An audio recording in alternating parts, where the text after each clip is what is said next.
Почитувани гледачи, наш гостин во отвореното студио на телевизија Нова, министерот за надворешни работи на Република Македонија, господинот Никола Поповски. Добре дојдовте и честит празник. Добро вечер, честит празник да ни е на сите граѓани на Република Македонија.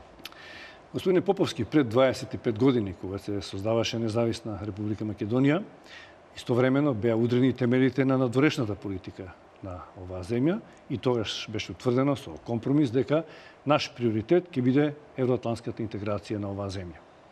Дали од тогаш за овие 25 години, вие сте сега начело на Министерството за надворешни работи, на некој начин треба да спроведувате тоа што пред 25 години било удрено како темел, дали обстојувате на тие приоритети или времето си го прави своето, па има мали отстапување, бидејќи новото време има нови предизвици?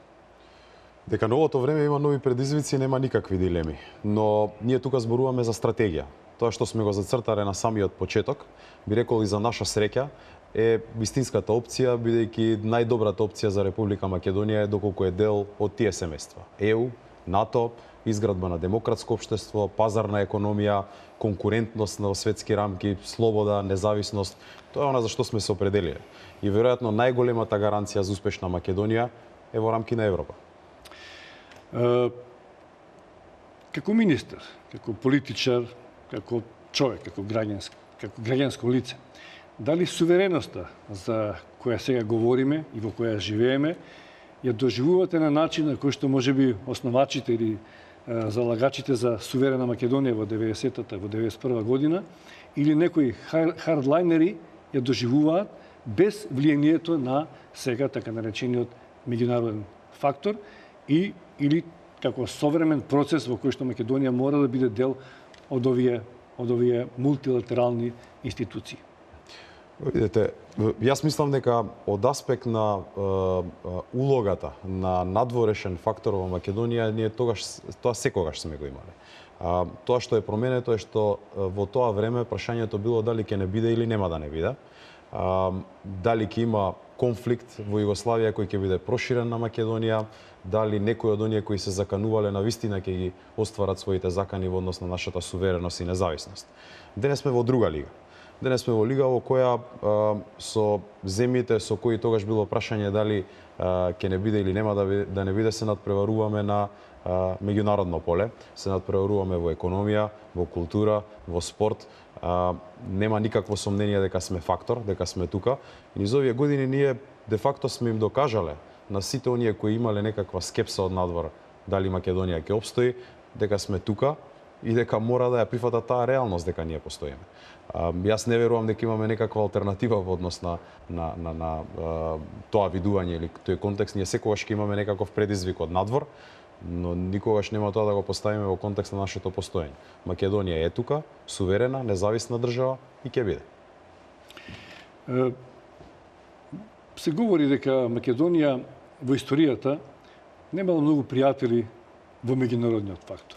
Не била земја која што по природа на работите била некоја од големите сили, стоела заднив во овој процес на градење, на себе изградување.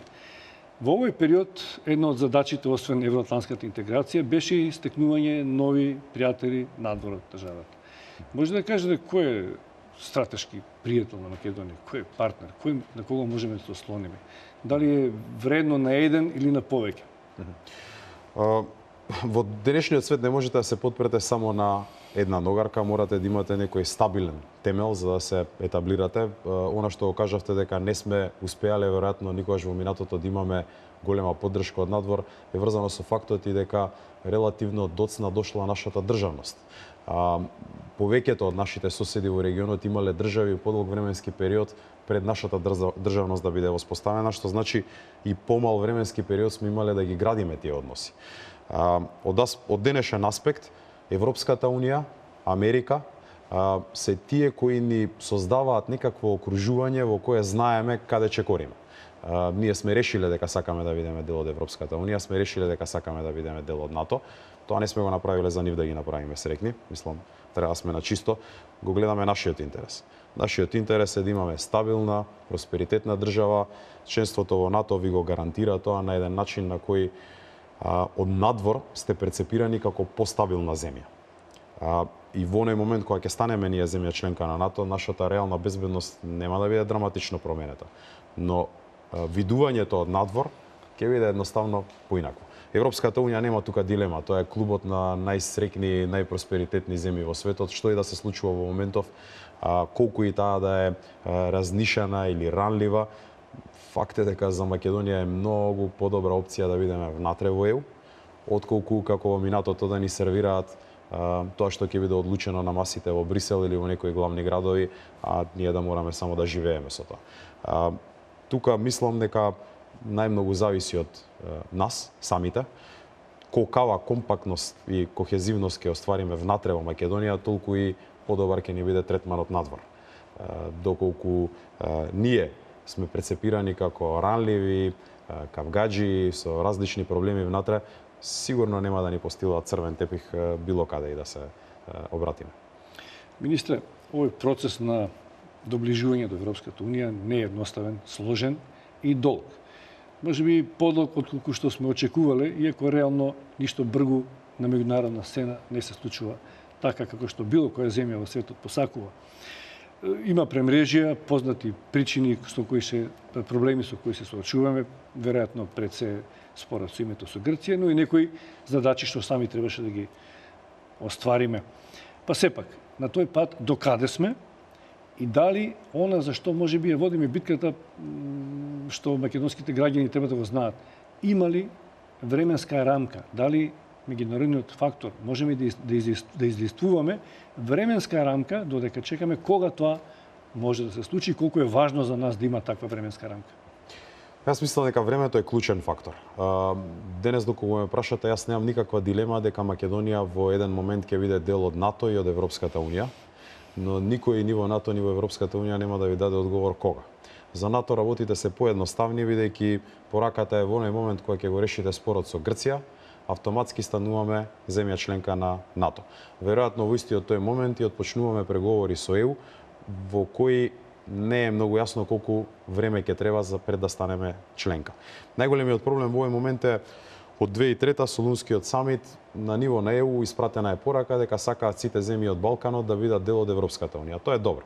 Ние сме денес 13 години подоцна и во такво едно окружување не знаеме уште колку време ќе треба за овие 6 земји кои се сега на Балканот, а не се дел од Европската унија, станат на вистина член. Нашата порака до нив во изминативе години беше дека мора да постапат онака како постапувале во минатиот бран на проширување. Например, ако видите најголемиот бран на проширување 2004 на ниво на ЕУ беше донесена одлука неколку години претходно дека 2004 е датумот на кој целат за да влезат Источна и Централна Европа, поранешните земји од Источна и Централна Европа во ЕУ. Такво нешто за нас не постои.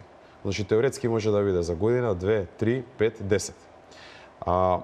Германија ја сваќа сериозно улогата која игра во денешниот европски контекст, како водечка сила, затоа и беше инициран оној берлински процес пред 3 години, во кој пораката беше не само ЕУ, туку и земјите членки, начело со Германија, гарантираат дека ќе ви помогнат да стигнеме до заедничката цела, тоа е сите да станеме членови на Европската унија. Во оваа фаза за нас е значајно некој во Европската унија да постигне консензус и да рече во ред 2020 година е годината во која ќе одлучуваме или таа или понапред или поназад, без разлика во каков ќе биде временскиот период, да дадеме некоја ориентациона рамка за тоа кога е целта. Од другата страна, она што најчесто го слушаме, прво критериуми, потоа датуми, но ние научивме низ овој процес дека тие критериуми се многу растеглива категорија и дека вие можете да исполните нешто повеќе од земја членка, а да не напредувате. Исто како што можете да не исполните нешто, но поради политички контекст да добиете некаков напредок. Не мислам дека ова е некаква замена за тоа дека ние не треба ништо да правиме и да чекаме сега да ни фиксираат датум. Реформите кои ги правиме повторно се за нас самите. Но добро ќе биде да има некоја ориентациона рамка во која ќе се знае дека има моментум. Работите за X време од сега се носи одлуката за членство. Тоа не е неопходно. Дали е тоа, да го наречам, под приоритет, ако е приоритет членство во Европската унија и во НАТО, дали она што дипломатијата го работи е тоа притискање за издействување на некој временски рок кога ние тоа би било. Ова е заедничка порака на сите земји од регионот. Значи не е само на Македонија, и останатите се грижат за тоа. Некој е понапред, некој е поназад. Затоа е многу тешко да кажете, не знам, тој датум за сите, но докажано е во пракса дека без политички моментум многу тешко се носат тие одлуки во Европската унија. Значи ние сме земја кандидат. Политички моментум кај нив или кај нас? Кај нив. Тие се тие кои одлучуваат. Ние не одлучуваме за тоа кога ќе Стално видиме. имаат некои проблеми веројатно. И тие се сочуваат бегалски кризи, избори и така натаму. Тоа веројатно уште повеќе одолговрекува оваа цела процедура. Но ова не е различно од тоа што го имале во минатото. Значи Така е, нема оправдување. Да, такви проблеми имале и во моментот на првото проширување. 70-тите години Британија, Ирска, Данска сакаат да влезат. Тие се години на нафтениот шок, сериозни поместувања во економијата на тогашната заедница од 6 земји на Европската заедница. Значи, немало проширување во кое немало некакви негативни околности. Денес имате и за прв пат земји членки кои велат ние ќе ја напуштиме. Ништо од тоа не треба да биде фактор за група на земји кои заедно не сочинуваат ни една покрајна во Германија, доколку погледнете економската тежина која имаме ние во однос на таа економија, никој не може да каже имаме проблеми со апсорпција. Нереално е тоа. Значи, буквално можеме сите 6 земји од Балканот да влезат во Европската унија, многу малку ќе се осети тоа на ниво на пазарот 500 милиони. Зошто тоа не го прават тоа? Дали се заробеници на своите политики или тоа создава една општа клима кај нас, а не е небитно што мислат граѓаните од одредени групи дека тие Запад или тој меѓународен фактор не сака, дека ни е непријател, дека пимпла намерно, дека има некои задни намери. Мислам дека не е точно. Мислам дека во суштина не гледам зошто би биле против тоа. Впрочем, никој не би можел да ја натера, не знам, на Германија, на Франција, Италија или друга земја членка да каже дека се одлучени да не примат, доколку тоа не намераваат да го направат, воопшто нема ни да го кажат. Сакам да кажам, нашите инструменти за притисок врз нив да издействуваме таков тип на порака е прилично ограничен. Мислам дека има два типа на причини зошто во наши очи се одолговлекува. Едно е лошите искуства кои ги имале со претходните проширувања. Значи, кога зборувате со многумина во Европската унија, ќе ви речат, особено политичари, но и во Брисел, машинеријата која го движи тој процес, ќе ви речат, ние научивме многу од претходните процеси, дека додека земја е во процес на пристапување, можеш многу лесно да ги моделираш тие процеси, да изнудиш реформи, напредок, одстапки во еден или во друг сегмент. Кога ќе влезе внатре, тоа е многу потешко.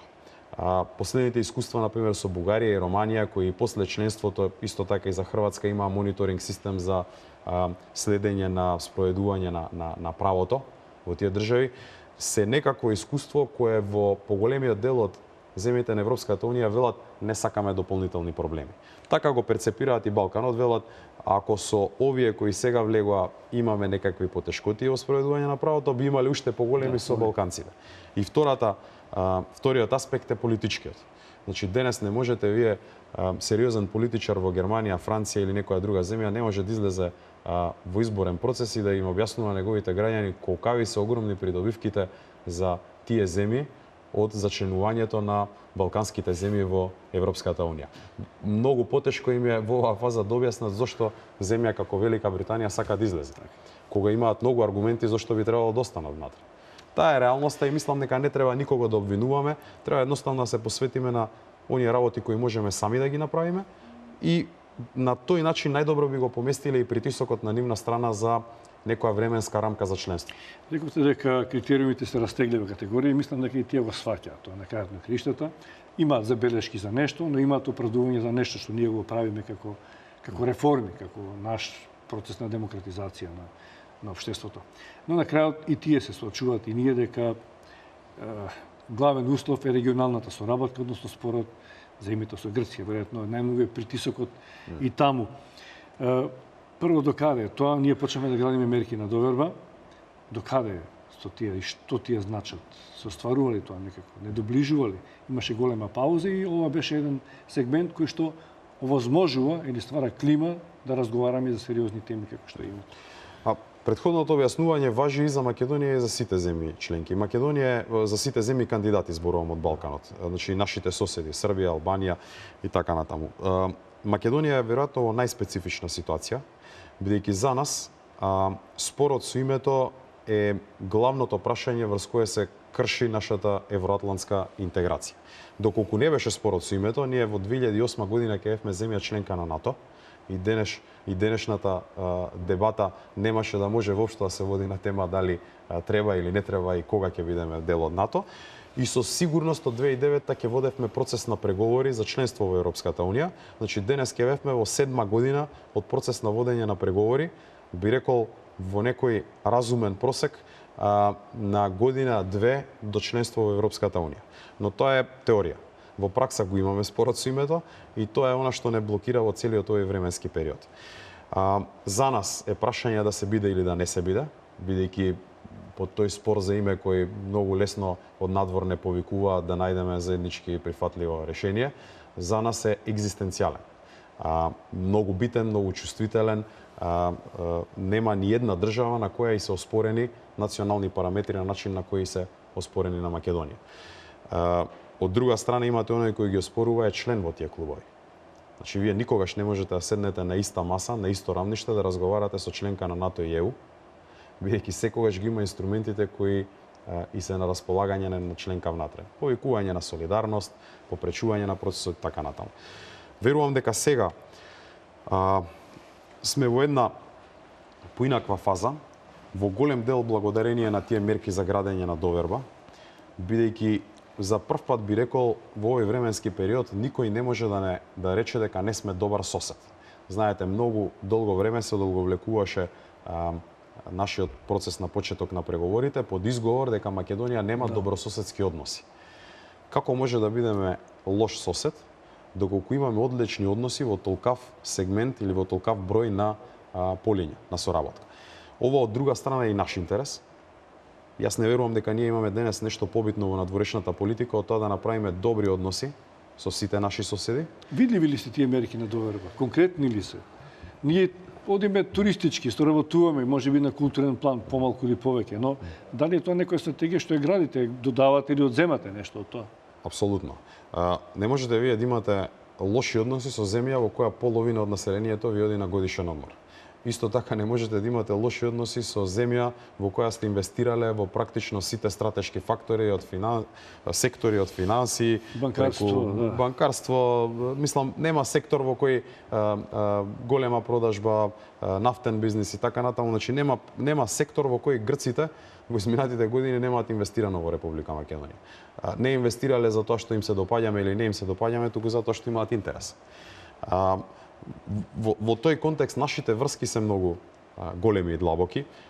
За нас е веројатно исто така многу битно и Солунското пристаниште покрај целата оваа економска криза. За нив е исто така битно. Големи бизниси на транспорт во Солун или на други места зависат исто така и од север. Колку стока ќе дојде до таму. Но во крајна линија, надвор од овие, би рекол, трговски, туристички интереси, успеавме во овој период да направиме мостови и во сегменти во кои досега никогаш не сме имале. Например, да успееме да донесеме, не знам, историчари од едната или од другата земја да дискутираат на заедничка тема. Да воспоставиме систем за стипендии од едната и од другата држава. Да направиме мостови за посета на група новинари или креатори на јавното мнение од Грција во Македонија, од Македонија во Грција. Таков тип на соработка е она што исто така ни овозможи во делот на мигрантската криза. Видете, ние почнавме мигрантската криза со препукување преку граница. Да, но имаше и соработка. Но дојдовме во фаза благодарение на тие мерки за градење на доверба, во соработка во која нашите полициски служби од едната и од другата страна соработуваат, имаат директна врска. Знаете, нас грците го мереа својот успех преку бројот на мигранти кои ќе ги протнат на македонска територија. Денес имате ситуација во која на дневна база комуницираат. Ова е многу различна слика во однос на таа претходно што имавме и од двете причини, и од она што ние сакаме да го кажеме дека сме добри соседи, и од стратегијата, на крајот на денот сакаме да сме во ЕУ и НАТО, кај што грците нема да излезат. Ќе седат внатре. Во овие дипломатски напори да се стекне пријателство, да се стекнат мерки на доверба, не сме самите. Мислам дека и меѓународниот фактор е многу вклучен, особено американците, веројатно и некои членки од Европската унија кои што се влијателни, споменавте Берлинскиот процес и така натаму. Се стекнува впечаток кај нас, можеби со право, можеби не, говорите дека она што е за нас екзистенцијално за нив не е, дека притисокот претежно се однесува кон Македонија.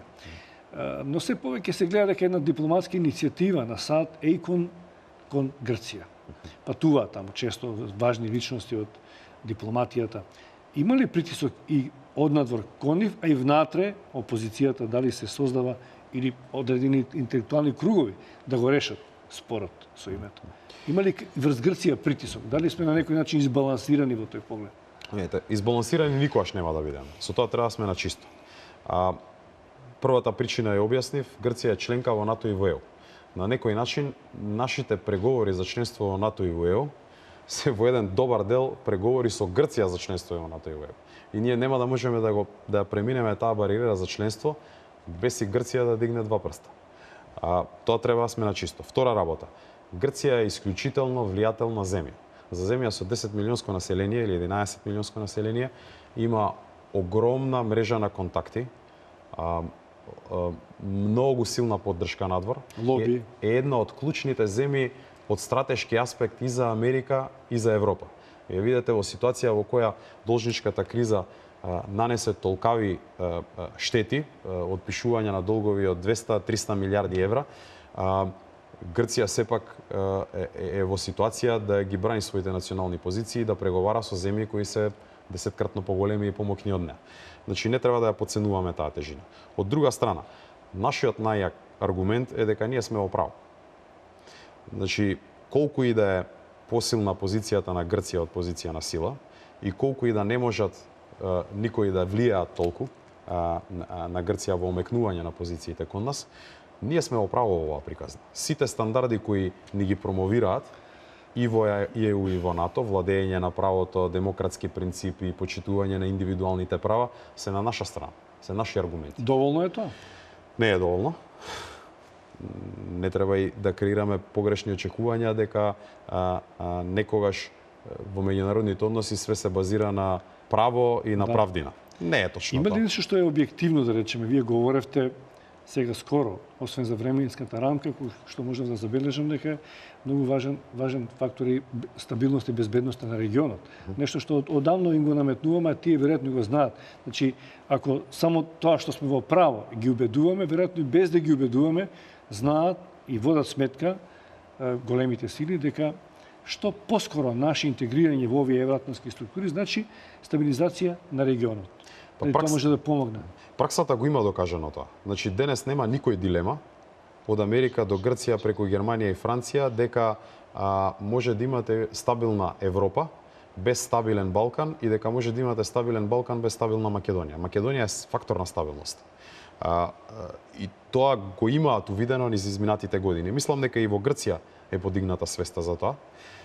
Немам никаква дилема дека Америка и Европската унија се свесни дека неограничено одложување на членството на Македонија и во НАТО и во ЕУ носи цена. Затоа и веројатно нивните очекувања се дека тој процес ќе се наметне. Останатото е прашање на колку се подготвени да потрошат енергија на завршување на овој процес. На крајот на денот, пак ќе речам, ние сакаме да влеземе во НАТО и во ЕУ заради нашиот интерес, не за да ги направиме нив среќни. Ние живееме подолго време во една политичка криза за која што бараме начини како да излеземе. Влија ли политичката криза врз приоритетите и врз дипломатијата, врз евроатлантското интегрирање и вајс верса? Може ли ова за што говорите? Внатрешната политичка криза на некој начин ја дестабилизира Македонија и може да го дестабилизира и регионот. Тоа покажува дека земјите од соседството се мобилизираат на некој начин кога една важен сегмент како Македонија е дестабилизирана. Сакам да кажам, дали од друга страна па тоа може да ги освести, да го забрзаат, да ги омекнат критериумите и да најдат начин како ние побрзо да станеме членка таму каде што одиме. Значи и лошо и добро, дали можеме да извадиме поука од тоа и да ги притиснеме? Ние во ниеден момент не сме барале нешто помеко во однос на стандардите кои ги применувале кон другите. За НАТО сме на чисто. Ние сите критериуми од прв до последен ги имаме исполнето веќе пред 8 години. Да. И вратата е отворена таму. Да. Вратата е отворена, но не е доволно за да влеземе. Во однос на ЕУ, како што рековме, малку покомплицирано, но ние и во однос на ЕУ никогаш не сме барале помеки критериуми.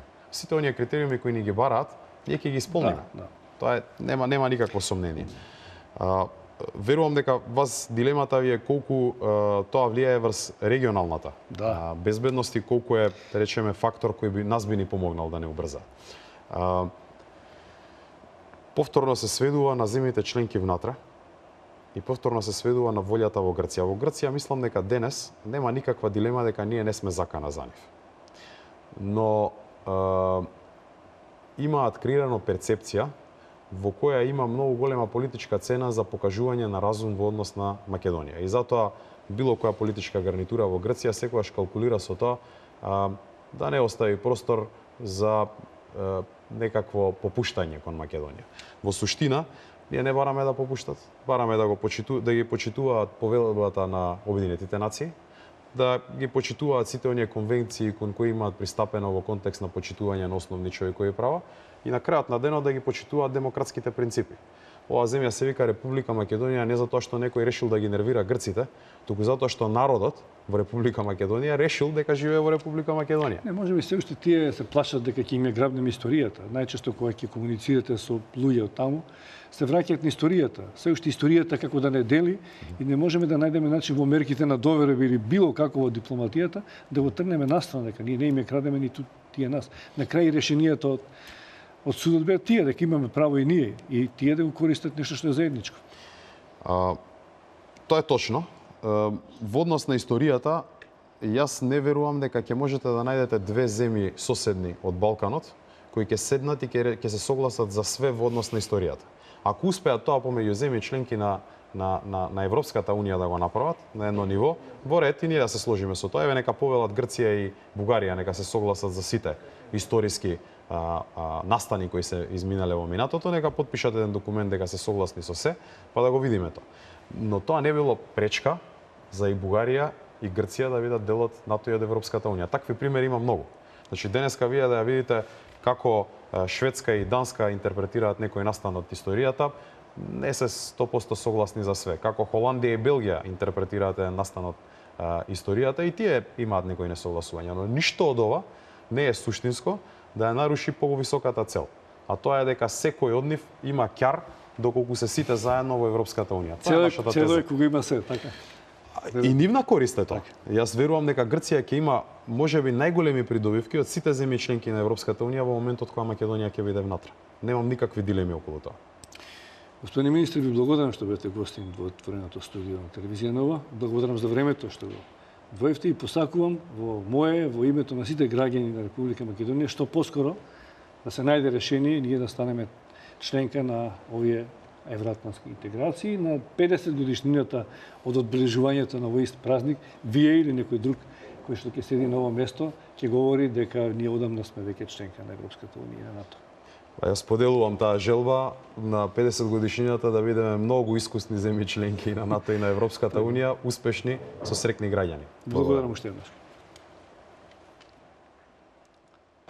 Да ви честитам слободна, суверена и самостојна Македонија.